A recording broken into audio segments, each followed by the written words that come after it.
Chapter 212. 2 years. After a few months of being in CTF privately owned jail, I saw the parole board. A bunch of cops showed up to testify of all my supposed transgressions, my professions, indiscretions, and aggressions. They didn't know about my stressing or my progression. They only focused on my possessions and facial expressions. They testified that I was quietly a danger to the community. They provided to the board that even cops had anxiety and testified to a variety of my improprieties. I was a gang leader, defiantly, trying to create a dynasty with an entire team responsible for killing FBI agents and trafficking major narcotics in society. I was a killer, a head hitter in its entirety if someone hired me. I was someone that attacked rats reliably. I was a convict that served time in the notorious Lawton and Red Onion, and George Jackson inspired me. I was a tax evader and I capitalized off of my notoriety. I was this. I was that. They spoke as if they read my diary. I wonder what they were like. The irony. I wonder if I spoke about their transgressions, how would it flow? Liar, thief, involved in bribery, hoe, coward, cunning. Good? No. The parole board wasn't held to the same standard as the court, so these slanders didn't need to meet a burden of proof. Hearsay was all the evidence they needed. Also, with the parole board, one could go to trial in a criminal court and be found not guilty by 12 KKK clowns in white robes, but would still be found guilty by the parole board using the exact same evidence and testimony.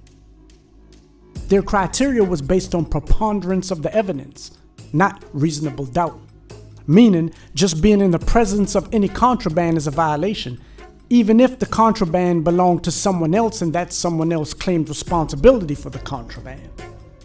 You were still guilty. I took a private attorney in the hearing and it became a mini trial all over again. The officers testified to their illegal search and seizure and under oath perjured themselves repeatedly. I realized that an officer lying about a case was irrelevant in the judicial system. They were allowed to lie. It was part of the profession. The mini trial turned into a farce as my lawyer sparred with lying cops, hearsay, weak allegations, and dismissed cases.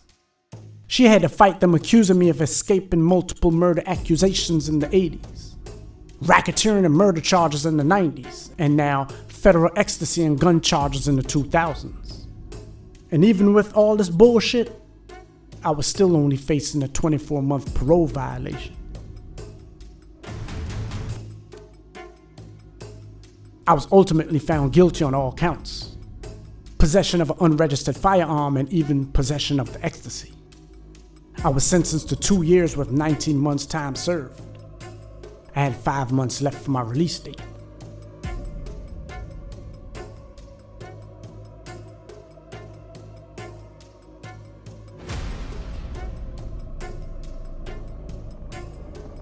The next day, I was taken to solitary confinement for a suspected assault on an informant. A week later, I saw the adjustment board and was found guilty of the assault and the assault of an officer that I didn't even assault. After almost 2 months in the hold, I was moved out of CTF. I had 90 days left to go home if the parole board doesn't find out about the assaults. It was 2004. I was 33 years old. Chapter 214, Rivers Correctional Institution, North Carolina, 2004. I went through the rituals of being cuffed and shackled and then placed on a prison bus for a 4-hour ride into Winton, North Carolina. I was being sent to a private prison ran by Wackenhut Corrections Corporation, which was founded in 1984 and owned by an ex-FBI agent turned prison kingpin by the name of George Wackenhut. He started by creating one of the largest private security firms in the country, then branched out into the prison system and was now the biggest company in private imprisonment. It had 68,000 employees and over $2 billion a year in revenue.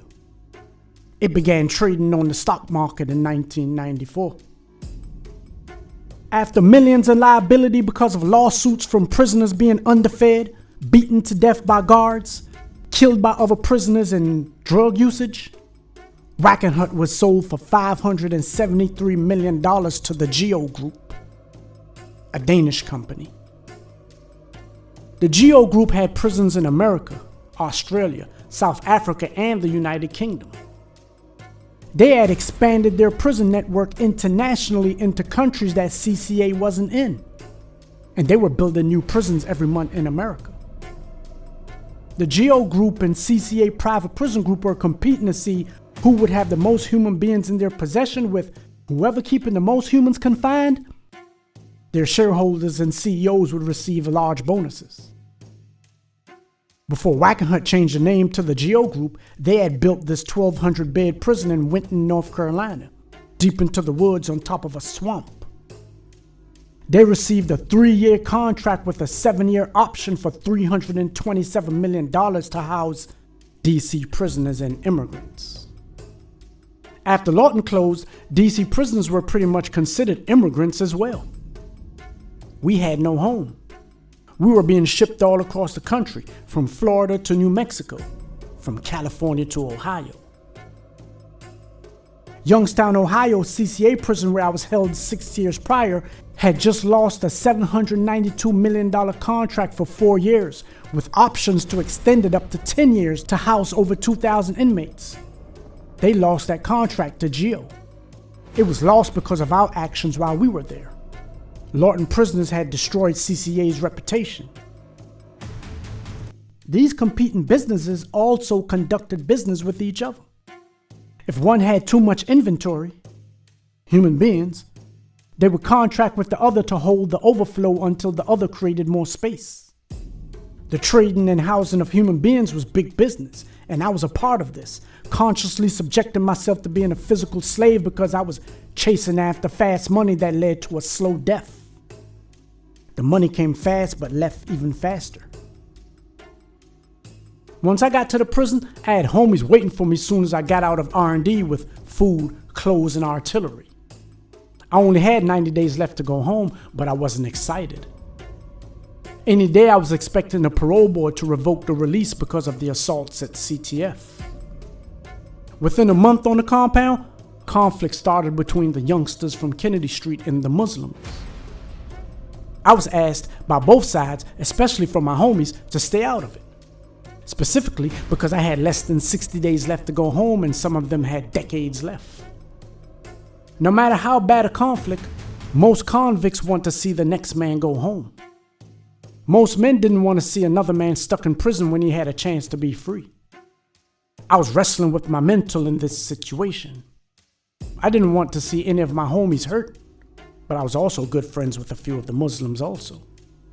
I didn't plan on being a peacemaker either, so if it's war, then it's war. I was rolling with my homies. I lived the life of convicts and understood my importance. I understood that my involvement could easily turn my 60 days into 60 years, so I just provided advice to the youngsters on how to do what they felt they needed to get done. As the battle raged, no knife play was involved, and they all walked away with only a few busted lips on both sides. The compound was locked down for a day and everything went back to normal. A couple weeks later, the day before my release, I was called to the medical office. They wanted my DNA. It was mandatory for anyone with a felony conviction, and if I refused, I would be held in contempt, and the courts could legally hold me indefinitely. I immediately went to the law library and it was confirmed. They had passed a law. I had to give up my DNA. The government will probably search the whole world's database for a cold hit. I was too sharp. There will be no cold hits.